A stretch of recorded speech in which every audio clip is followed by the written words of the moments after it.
Father, Son, Holy Spirit, the Trinity, 3 in 1. This is a core concept of Christianity. It's something a lot of Christians and non-believers struggle with. And I was watching this clip from Sneako, a creator who, although he has his flaws, I respect because he seems like a genuine truth seeker and he has a large platform. He was confused about this concept. It didn't make logical sense to him. And as somebody who's also seeking the truth, I think I have some understanding of the Trinity. And I'd like this video to be some answers for Sneako and also a springboard for maybe a discussion around this concept. Sneako, weren't you a Christian before too? What made you switch? I don't believe in 3 in 1. Jesus prayed to the Father. They say Jesus and God can talk to each other, but if they're both all-knowing, why would they talk to each other? There's too many inconsistencies. 3 can't be 1. Also, if a father made the Son, that means the Father is greater than the Son because he existed first. There can't be a Son without a Father.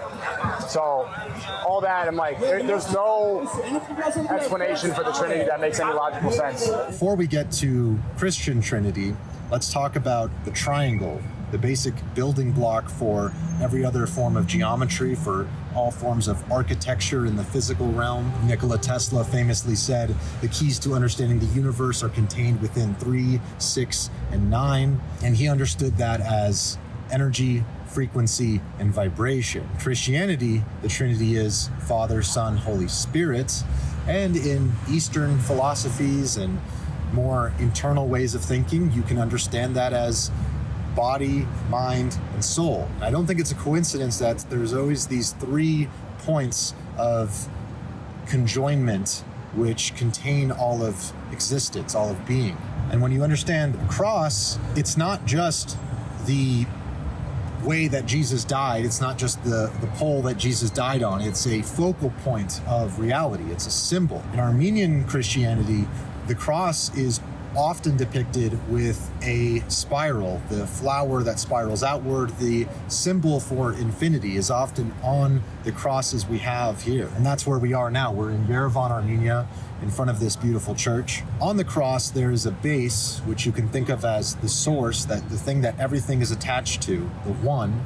And then you have 3 points: Father, Son, Holy Spirit. 3 in 1, just like a triangle has 1, 2, 3 points connected into one shape. And yet another scientific way to think about it is the body is energy, is something that's constantly moving. The mind, or the Father, is frequency, something you can tune into.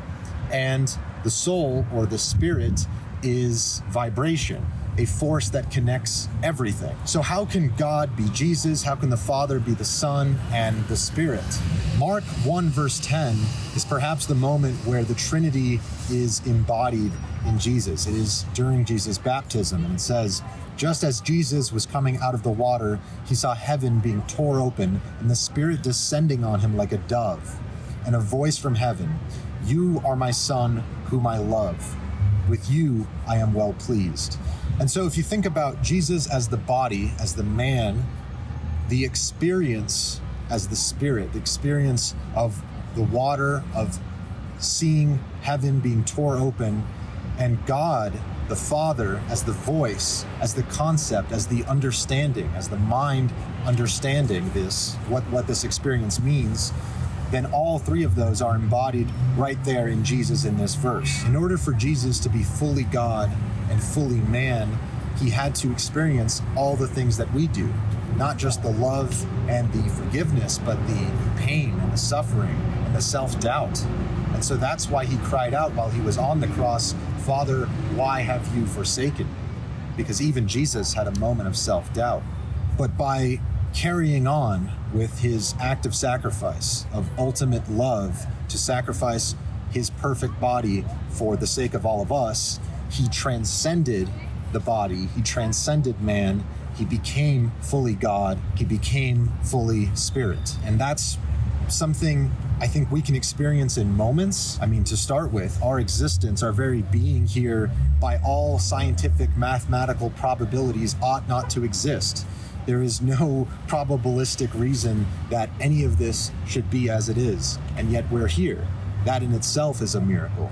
But even in your own day-to-day life, there are miracles happening all the time if you pay attention. The other week, I was in London and I met up with this other YouTuber, Johnny Mazza, and we were talking about how in a city like London, it's so unlikely to run into somebody again. You see somebody, you never see them. There's constantly people going in and out.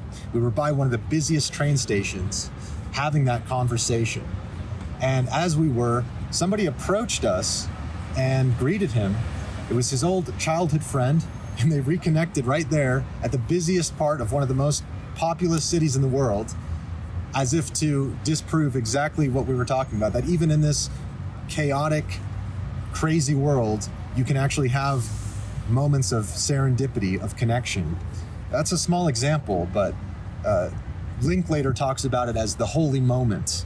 Sometimes, if you're lucky, you can capture that on film or in a movie, and those are the films, those are the works of art that inspire us the most. And so the body is what we feel, is our flesh. The mind, the understanding, the wisdom, that is the Father, and the Spirit is what we experience. Energy, frequency, vibration. So I wanted to share these thoughts with Sneako, with anyone else who maybe struggles with this concept. I don't know if it's something we can fully grasp, just like a holy moment is not something you can fully force or create, but nonetheless, it's something you can experience. Symbols themselves are a transcendental language, and the cross, especially when you consider the Armenian cross, which has that spiral of infinity at the base, is a representation of the Trinity, 3 in 1, transcending our reality, connecting man with God, with everything. I'm not claiming to be some expert on this. This is just how I understand it. I hope this made some sense to you. I hope to start a conversation about it. Thank you guys for watching. More videos coming soon on the main channel, and I'll see you guys next time.